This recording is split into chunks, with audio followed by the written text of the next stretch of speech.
Hello students. Now today we are going to study about the geometric progression. We are going to study about geometric progression.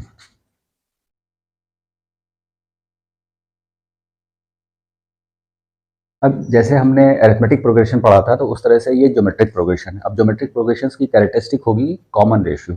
जैसे AP में characteristic थी common difference, तो geometric progression की characteristic है common ratio. ठीक है, आइए देखते हैं कैसे होगा। सपोज कर लीजिए कि ए हमारा फर्स्ट टर्म है। ठीक है, अब इसमें हमने किसी क्वांटिटी से मल्टीप्लाई कर दिया आर से। ठीक है, फिर हमने इस टर्म को फिर से आर से मल्टीप्लाई किया तो ये आ गया ए आर स्क्वायर। ध्यान दीजिएगा आर की पावर इंक्रीज करेगी। फिर हमने आर से मल्टीप्लाई किया तो ए आर क्यूब हो गया, डॉट डॉट डॉट डॉट इस तरह से आगे चलता चला जाएगा और a r raise to the power n minus one और फिर dot dot dot. This is the general GP. ठीक है, शॉर्ट फॉर्म में क्या हो गया, जनरल जीपी। ठीक, ध्यान से देखिए आर यहाँ पे नहीं है, आर की पावर 0 है। ठीक है, अगर हम यहाँ तक n टर्म्स मान के चल रहे हैं तो वही ध्यान दीजिए आर के ऊपर जो पावर आ रही है वो 1 लेस आ रही है। तो इसका मतलब जब हमने सेकंड टर्म बताया तो देखिए पावर 1 आ रही है। जब हमने थर्ड टर्म बताया तो हमारे पास पावर सेकंड आ रही है। जब हमने फोर्थ टर्म बताया तो पावर 3 आ रही है। तो जब हमने nth टर्म बताया तो पावर n माइनस 1 आएगी आर के ऊपर। Are you getting it? इसका मतलब हमारा जनरल टर्म हो जाएगा T N is equal to a r raise to the power n minus 1।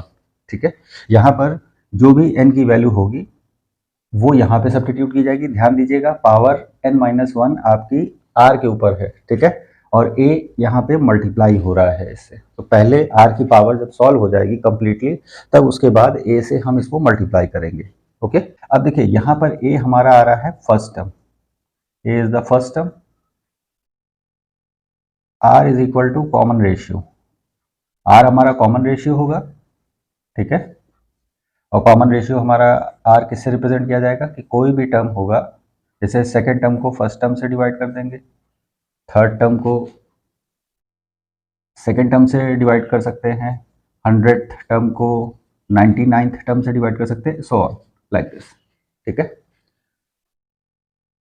n हमारा नंबर ऑफ टर्म्स यहाँ पे हो जाएगा। ठीक है, नंबर ऑफ टर्म्स ये हमको ध्यान रखना है। और टी एन हमारा ये जनरल टर्म है, this is our general term और the nth term. General term कह सकते हैं और nth टर्म, दोनों तरीके से आप इसको स्पेसिफाई कर सकते हैं। अब नोट करने वाली बात यह है कि ये तो हमारी एक इनफाइनाइट सीरीज चली जा रही है। ठीक है, यहाँ पर हमने जनरल टर्म लिख लिया। अगर सपोज कर लीजिए फाइनाइट सीरीज होती है तो लास्ट टर्म हमारा ये बनता। ठीक है, तब उस केस में हम L is equal to a r raise to the power n minus 1 के फॉर्म में इसको मेंशन कर देते। यहाँ पे L क्या हो जाता, लास्ट टर्म। हमें लास्ट टर्म का फॉर्मूला यहाँ पे मिल जाता। ठीक है, जैसे एपी में था कि अगर फाइनाइट सीरीज है और यहाँ पर नंबर ऑफ टर्म्स अगर मेंशन हो रहे हैं तो उस केस में हम क्या कर सकते थे कि nth टर्म को L से रिप्लेस करके वहाँ पे L is equal to a plus n minus 1d हम लोगों ने मेंशन किया था। ठीक है, I hope you got the nth term. ठीक है, चलिए इसी के ऊपर एक क्वेश्चन कर लेते हैं। Find the 7th term of the GP. Suppose कर लीजिए जीपी आपको दे दिया गया है 3 square 3 raise to the power 3 dot dot dot dot. ठीक है, जिस तरह से एपी में हमें मिनिमम 3 टर्म्स हमें मालूम होने चाहिए उसी तरह से हमें जीपी में 3 टर्म्स मिनिमम मालूम होने चाहिए कि जिससे हम कॉमन रेशियो वगैरह कैलकुलेट करके हम ये जान सकें कि ये एक ज्योमेट्रिक प्रोग्रेशन है। ठीक है, अब देखिए यहाँ पर ए हमारा 3 है, कॉमन रेशियो क्या है 3 स्क्वायर डिवाइडेड बाय 3, तो that is 3। Number of term and number of term हमें कौन सा चाहिए 7, और t7 हमें कैलकुलेट करना है। ठीक है, n की वैल्यू 7 हो जाएगी और t7 हमें इवेलुएट करना है। पूरा प्रोसेस अरिथमेटिक प्रोग्रेशन की तरह होगा, बस फर्क क्या है कि यहाँ कॉमन रेशियो चलेगा और एपी में आपका कॉमन डिफरेंस चल रहा था। ठीक है, ये ध्यान रखना है आपको। तो यहाँ पे जनरल टर्म लगाते हुए T N is equal to a r raise to the power n minus 1, तो that is t7 is equal to 3 into 3 raise to the power 7 minus 1 is equal to 3 into 3 raise to the power 6 is equal to, तो 3 into 3 raise to the power 6, तो जो T7 हमारे पास क्या आ गया, 3 raise to the power 7। Okay, तो this is our final and ultimate answer and we got it. Okay, तो इस तरह से आपने देखा कि हम आसानी से कैलकुलेट कर सकते हैं nth टर्म, या कोई भी टर्म अगर स्पेसिफाई कर रहा है तो nth टर्म का फॉर्मूला इस्तेमाल यूज करके हम यहाँ पर इसको आसानी से इवेल्युएट कर सकते हैं। आई होप यू अंडरस्टैंड। ठीक है, let us do one more question. ठीक है, प्लीज़ लाइक और सब्सक्राइब जरूर कीजिएगा, और अगर वीडियो कहीं नहीं समझ में आ रहा हो तो उसको पॉज करके आप आसानी से एक एक स्टेप को ऑब्जर्व करते हुए लिख के समझिएगा। ठीक है, now the next question is find the nth and the 12th term of the GP minus 6, 18, minus 54, dot dot dot. मतलब यहाँ पे क्या देखें, अगर हम ये देख रहे हैं कि 6 है, 6 का 3 टाइम्स 18, 18 का 3 टाइम्स 54, मतलब हमें एक नंबर मल्टीप्लाई करने पर हमें ये टर्म्स मिल रहे हैं। लेकिन इंपॉर्टेंट बात क्या है, यहाँ पर ऑल्टरनेट टर्म्स पॉजिटिव नेगेटिव चल रहे हैं। ठीक है, तो जब भी समझ लीजिए कि ऑल्टरनेट टर्म्स आपके पॉजिटिव और नेगेटिव चलेंगे तो कॉमन रेशियो हमेशा नेगेटिव आएगा। ओके, लेट अस सी। देखिए, फर्स्ट टर्म यहाँ पे हमारा खुद ही नेगेटिव आ रहा है, -6। कॉमन रेशियो आपके पास आ रहा है 18 डिवाइडेड बाय -6, दैट इज -3। हमें आप जनरल टर्म फाइंड करना है और हमें 12th टर्म फाइंड करना है। ठीक है, तो पहले हम जनरल टर्म फाइंड करेंगे जहाँ पे n की वैल्यू n रहेगी। ये Tn से हमें मालूम हो जाएगा।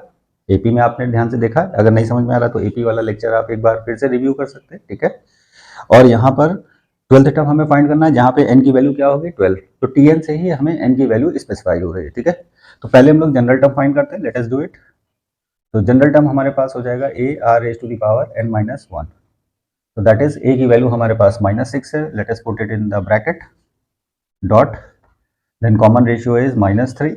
देखिए यहाँ पे ऑल्टरनेट टर्म पॉजिटिव नेगेटिव चल रहे थे, देखिए कॉमन रेशियो ऑटोमेटिकली कैलकुलेट करने पर हमारे पास नेगेटिव आ रहा है। ठीक है, -3 raise to the power n-1, ये हमारे पास हमारा जनरल टर्म आ गया।